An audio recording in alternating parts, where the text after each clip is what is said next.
if you are looking to make your own vanilla at home that is easy, simple to do, and gives you great results, I have you covered. But before we get started, I'm Julia. My husband and I are the Canny Couple. Today you only have me, and we are a small homestead family in rural Southwest Virginia that are working every single day to merge homesteading and frugality. So, homemade vanilla. If you know us, Aaron and I, you know we are huge coffee drinkers. And one of the things we like about our coffee is our homemade coffee creamer, where we make our own homemade vanilla. And today I want to show you how we do that and how we keep the costs down for us. So we like really good vanilla. Really good vanilla. Imitation vanilla doesn't really work well for us. We don't like the taste. It just, you could tell it's not as good as the real thing. So we decided to start making our own. And we've made several batches here, as you can see. This is Sri Lanka vanilla bean, and this one I can actually start using it here in a couple of weeks. It's May 15, so it means it's been sitting for a year. Now, vanilla is so easy to do. There's a lot of different people out there that can make it really complicated, really hard, but I'm gonna give y'all a guide to making vanilla. It's so simple. So it's 1-to-1, 1 ounce to 1 cup of your liquor, your glycerin, whatever you like to use. We use alcohol, and that is okay. So what we're doing today is we actually have Madagascar Mexican cured vanilla bean. It's called a quest bean, and it's actually a very long bean. My hands are clean, so before you all yell at me. So it's how big this vanilla bean is. And how we actually source our vanilla beans is Aaron found a group on social media where what they did was they were looking for a way to get beans, really good beans, vanilla beans. And what they would do is they would buy them in bulk and they share the cost throughout the group if you wanted them. So these were one of the more expensive ones we got. They were $9 per ounce, and we ended up getting 4 ounces, but you can get a little bit or you can get a lot. So you get to determine your price. And this isn't the only kind of bean they have. They have Madagascar beans, which tend to be the cheaper ones. And it really just depends on what you're looking for. So I'm doing these in 2. I'm doing a bourbon, but these are Madagascar Mexican. I'm going to do a bourbon, and I'm going to do a vodka. Now, that's where it gets confusing. When we first started this, Aaron, he joined this group, and Lord, it got complicated. I was ready to cry. It was so complicated. I was like, what am I supposed to do? What alcohol are we supposed to use? Because they would have all these charts and things. It was just overwhelming, the amount of information. I like things simple. So we kept looking, did our research, and we found out just a simple vodka, whatever you like, plain vodka. You can get colorful with it too. Works the best for us. So most of our vanillas are actually just plain vodka. We get it at a local store, and that's what we use.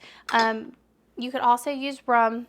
We're going to do both for this one, because we do. I did this for the Madagascar beans, which are the most common. So the Madagascar beans, they're the most common ones out there. Actually, it's this one here. So this is my vodka. This is my plain. These are the cheapest ones you can get. And these are actually my mother jars. So what I did is I've used them twice, and we actually bought a few more ounces of beans and put them in there so we can keep those going for a really long time. I'm gonna cut these in half. And we're just guesstimating here. These are a little drier than what I'm used to. Normally they're a little bit wetter, but that's okay. They're not moldy or anything like that. Okay, so we're going to take our jars, and you don't have to have any fancy like drink things or anything like that. A clean jar works just fine. And you can measure. I'm guesstimating here. So we're going to do half in one, half in the other. We're going to make sure we get all this good stuff here. And what I'll do is, after I've drained these off once or twice, I'll wait for the beans to go back on sale, and I will add them into I'll get like another ounce keep those jars going really well. I'm going to take our vodka. I'm just going to pour it in. And like I said, we just get a really bland, plain spirit for this because it does the best for the flavor. You can't taste the alcohol. And then we're just going to pour 2 cups into each. And I've not had any issues with evaporation this way. That is something I have seen quite a bit. They're worried about like the alcohol actually evaporating over time. With the jars, I've had no issues. What you can do is you can like mark it. And then we're going to do the same thing with the gold rum. Now the gold rum tastes a little different because you're using a different base, a different alcohol. That vanilla has a little bit of a different flavor. It's more, I want to kind of say like earthy-ish. Very good. But it's very good. They're both very, very good.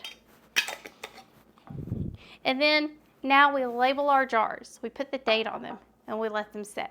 There's a lot of differing viewpoints out there.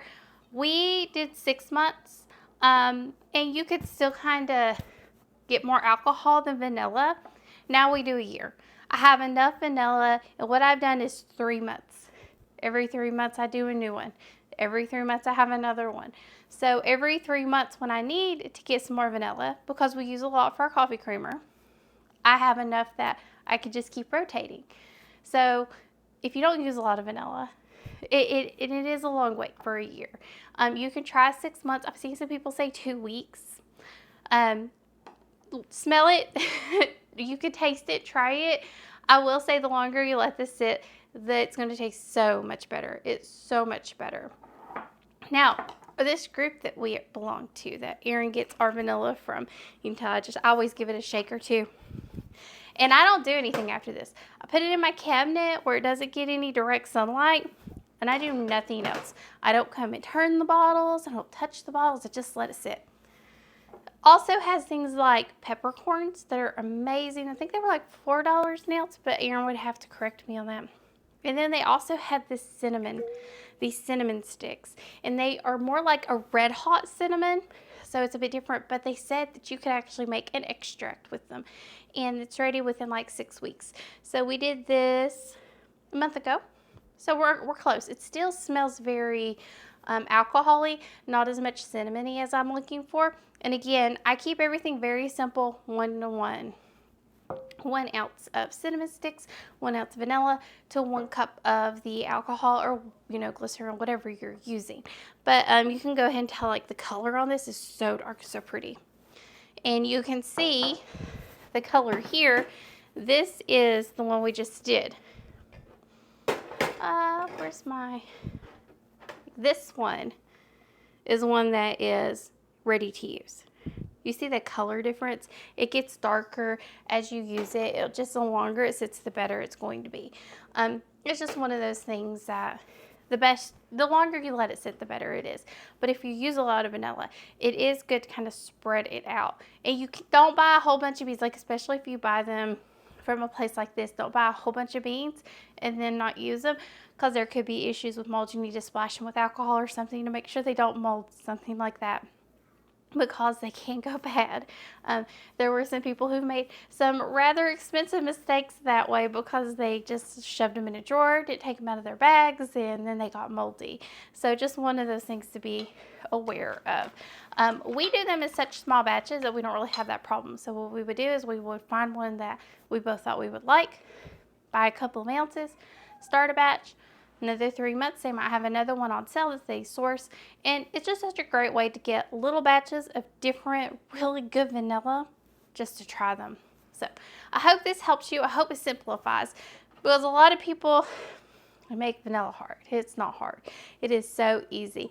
I feel like a lot of things are made really complicated. And if you join these groups, you're going to see a lot of things. You're going to be like, gosh, that looks so amazing, but it looks so complicated, and I feel you.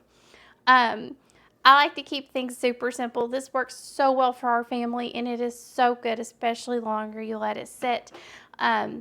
a lot of people are like, it's been in there for 5 years. They're like, you've got gold. You have liquid gold. The longer you let those beans soak and the alcohol absorb that flavor, the better it is. And there's just not one type of vanilla. Depending on where it's grown, depending on its conditions, it has different flavors, different notes. Some smell like chocolate, some smell like pineapple and other types of fruit. Just, whatever your flavor choice is, you can really take this to another level. It's absolutely amazing. I'm so glad we found this resource for us, because it does make it reasonable for me to make my own. So, as always, please check out our link tree to see all of our other great content. If you have any questions or comments, leave them below. Tell me how you make your homemade vanilla. I would love to know. If you have an easier recipe than mine, please share it. I love it. And I will definitely give it a shot and try. And as always, thank you for joining us on the Canny Couple, where we work hard, live simple, and enjoy life. Have a wonderful day.